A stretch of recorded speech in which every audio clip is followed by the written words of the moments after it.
एक फौजी की दिल छू लेने वाली कहानी। ये कहानी एक सैनिक की है जो वियतनाम में युद्ध के लिए गया था। युद्ध समाप्त होने के बाद जब उसके घर लौटने की बारी आई तो उसने अपने माता पिता को सैन फ्रांसिस्को से फ़ोन किया।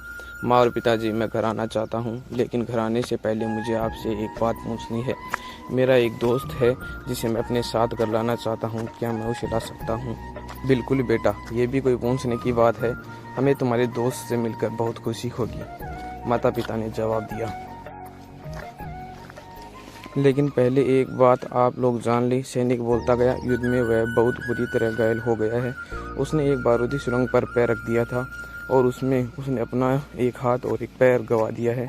उसके पास कोई जगह नहीं है जहां वो रह सके, इसलिए मैं उसे अपने साथ रहने के लिए लाना चाहता हूँ। उसकी यह बात सुनकर उसकी माँ बोली, बेटा, तुम्हारे दोस्त के बारे में जानकर हमें दुख हुआ। हो सकता है हम उसके रहने के लिए कोई जगह तलाश कर सकें। नहीं माँ, मैं चाहता हूँ कि वो हमारे साथ रहे।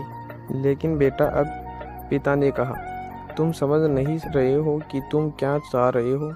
इस तरह का अपाहिज व्यक्ति हमारे लिए कितना बड़ा बोझ होगा। हमारी अपनी ज़िंदगी है जीने के लिए और हम नहीं चाहते कि इस तरह कोई भी परिस्थिति हमारी ज़िंदगी में दखल दे। मेरे हिसाब से तुम्हें अकेले घर आना चाहिए और अपने दोस्त को वहीं छोड़ देना चाहिए। वह अपनी ज़िंदगी जीने के लिए कोई न कोई रास्ता निकाल ही लेगा। सुनकर उस सैनिक ने फ़ोन रख दिया। कुछ दिनों बाद उसके माता पिता को सैन फ्रांसिस्को पुलिस से एक संदेश मिला,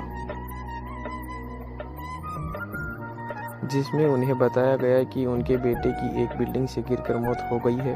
पुलिस के हिसाब से ये एक सुसाइड केस था। दुखी माता पिता ने तुरंत ही सैन फ्रांसिस्को के लिए फ़्लाइट बुक कराई और वहां पहुंची वे अपने बेटे की पहचान कर सकें।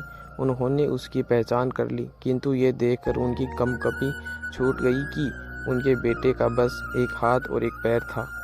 इस कहानी में जो माता पिता हैं वे हमें से बहुत से लोगों की तरह हैं जो अपनी सुविधाओं को सबसे अधिक महत्व देते हैं। वे उन लोगों से प्यार करना या रहना या समय बिताना चाहते हैं जो दिखने में अच्छे हैं, स्वस्थ हैं या फिर उनके रहकर उन्हें मज़ा आता है।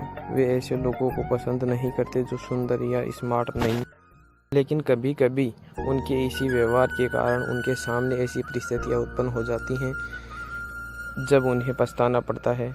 आइए लोगों को वे जैसे हैं वैसे ही अपनाएं और ज़रूरत पड़ने पर उनकी मदद करें। यदि कहानी अच्छी लगी हो तो लाइक करें और